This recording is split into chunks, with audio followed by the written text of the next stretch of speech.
So the finale of Erased has come and gone, and a lot of people seem to be disappointed with how the show turned out, at least going by all the messages I've received on Twitter about how I was right from the start. I'm honestly less surprised by the fact that the show didn't turn out to be all that great than I am by the fact that so many people expected it to be great in the first place, considering how much evidence there was to the contrary. And no, I'm not talking about A1 Pictures and director of Sword Art Online, though honestly those are perfectly reasonable sources of suspicion, but rather how I never really got what about this series was supposed to be so impressive in the first place. One of the first things that put me off about Erased was the voice of the main character Satoru, who is played by an actor named Shinnosuke Mitsushima. Satoru is Mitsushima's first voice acting role, and it's pretty obvious that he was chosen for the part so that he wouldn't sound like a typical anime character. After all, Satoru is a jaded 29-year-old man who finds himself perplexed by the attitudes and lingo of the younger people around him. What bothers me about Mitsushima's performance, though, is that Satoru is the only character in the show who doesn't sound like an anime character. Everyone else is played by regular voice actors, who all sound like they're probably around the same age as Mitsushima, but are playing characters all over the age spectrum. In fact, the voice actress who plays Airi, the 17-year-old girl by whom Satoru is so flummoxed, is actually 2 years older than Mitsushima, whom himself isn't even 29 years old. If the goal of giving Satoru such a non-anime sounding voice was to make the show feel more grounded and realistic, then the series immediately falls short by not giving the same types of voices to all of the other characters. Other shows like Furikuri and Karekano have reached wonderful results by going out of their way to hire non-voice actors and child actors to give a more natural feel to the dialogue, so it's not like there isn't precedent for this. But I think it's more likely that Satoru was given this voice specifically to make him stand out from everyone else. After all, the show is called A Town Where Only I Don't Exist, and since Satoru's adult voice mostly ends up narrating over the story of his child self, having such a distinct voice helps to separate the narration from the dialogue. But this just brings me to an even bigger issue which permeates every element of the show's design, and that is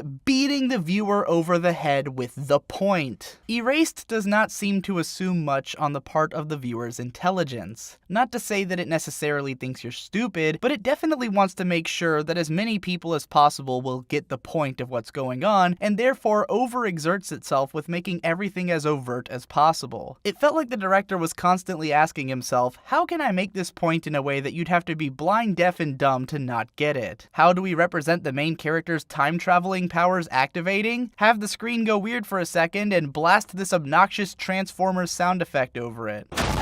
How will the viewer be able to distinguish the parts that are in the past from the parts that are in the present? Letterbox all the scenes from the past. It'll look cool and cinematic that way anyways. How do we codify the various themes of violence running through the show? Make sure that everything related to violence is spot-colored red, the universal representation of violence. How can we clue the audience in to who the villain is going to be so that they can feel smart for figuring it out before the big reveal? Make him blatantly creepy and hide his face in the shadows every single time he comes on screen. Now, I'm not saying that every single viewer was definitely going to catch all of these things, but I have to wonder what the point is of loading a show with symbolism if none of that symbolism is going to be remotely subtle. At some point, it all stops being subtext and comes around to just being the text itself. And maybe that's not a bad thing, but what I want you all to really ask yourselves is just, what is any of this in service of? Erased doesn't do anything with its themes of abuse. Its characters don't realistically act like victims of abuse, and it doesn't comment on the topic of abuse in any meaningful way. The whole time-traveling power barely matters outside of the setup for what kind of mystery story this is, and it doesn't have clearly defined mechanics, nor is it played with in any interesting ways. Satoru being a failed manga author turned jaded pizza delivery boy doesn't contribute anything to his ability to navigate this murder mystery, and his arc is completely uninteresting. I don't think anyone was impressed with how that murder mystery actually turned out either, considering how let down everyone was once the big reveal actually happened. So what in God's name was the appeal of this show anyways? Over the course of the winter season, I've seen a lot of talk about how Erased is well directed, and I just can't get behind that notion. Erased has cool shots in it, yes, like this shot where Satoru first enters enters the classroom in episode 2. It has cool transitions, like this one where Satoru gets shoved out of the frame in the classroom and then reappears in the frame out on a riverbed. But are these little moments of stuff looking kind of cool the same thing as good directing? Does any of this really contribute to the narrative in any meaningful way? When people talk about director Tomohiko Ito, they like to bring up the fact that he worked as an assistant director to Mamoru Hosoda on The Girl Who Leapt Through Time and Summer Wars, which are fantastic and fantastically directed films. There's a bit in Erased when Satoru first gets sent back into his childhood, which is visually represented in a way that's nearly identical to how Makoto would travel through time in The Girl Who Leapt Through Time. Now, I'm not saying it's inherently bad that this scene in Erased uses something so clearly influenced by Mamoru Hosoda's work, but I can't help but feel like its use is significantly less meaningful in the context of this series. If you were to compare, say, the stuff that Mother's Basement has broken down in his What's in a Scene videos for this show against the stuff that Every Frame a Painting broke down in his analysis of a scene from Mamoru Hosoda's Wolf Children, you can really get a sense of what excellent directing looks like in comparison to directing which is merely a step above functional.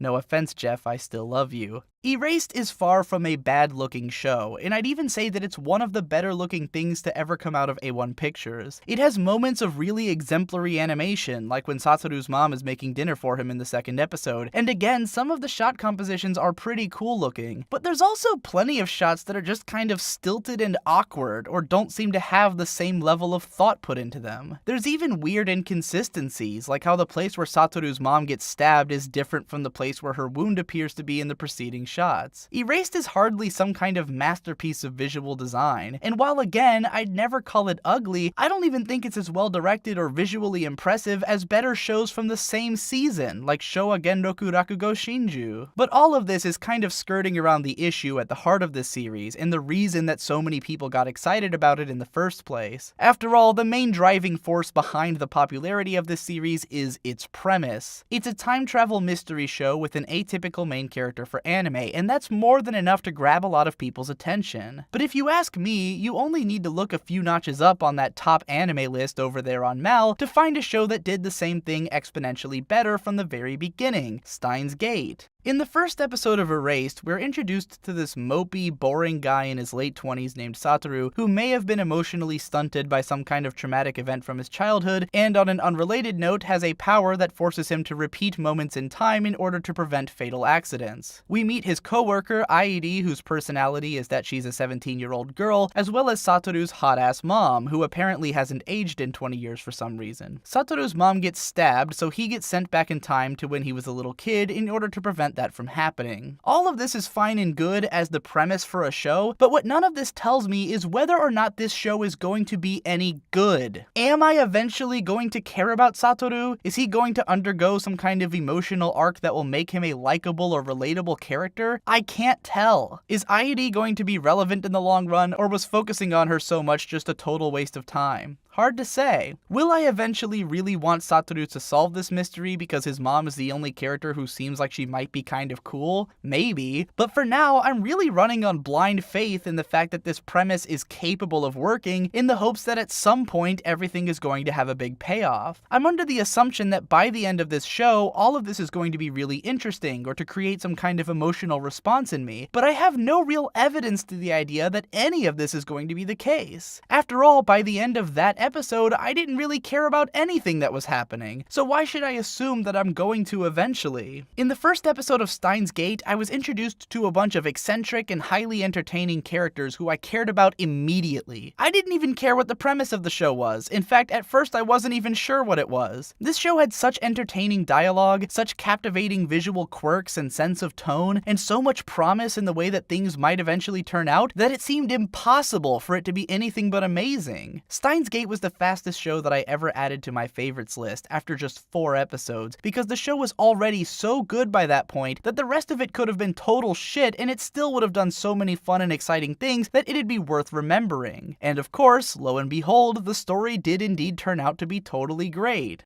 It would be kind of unrealistic of me to suggest that I don't see how anyone could enjoy Erased even from an early point in the series. The concept of being sent into the body of your younger self is kind of inherently interesting, and the idea of how Satoru's adult mind and child body affect one another comes up in small ways which might spark the imagination. Plus, Kaio is like a pure distillation of everything that activates a viewer's desire to protect someone, and she happens to be voiced by one of my favorite actresses, who at some point in history was able to convincingly perform a child character because she actually was a child at the time, but that time has long passed. Honestly though, I dislike pretty much everything about this show. I can't stand how the kids often talk like adults and generally seem to understand themselves and the world around them better than anyone their age should ever be able to do. I happened to be watching Figure 17 around the same time as this show started, and the portrayal of children in that show just blows this one out of the water with its realism. I hate how cartoonishly sadistic Kaio's mother is, and how being abused has somehow made Kaio more mature and intelligent than the other students in her class. I hate that Satoru is kind of an idiot who just falls into the routine of his child self naturally, somehow being at once an amazing actor and a terrible detective. I found it impossible to give a damn about the story, most especially the mystery, and I had no interest in any of the characters. Even more than that, I hated the sound design and the constant use of loud, annoying, dramatic noises every time something slightly important happened. And no, I wasn't that impressed with the OP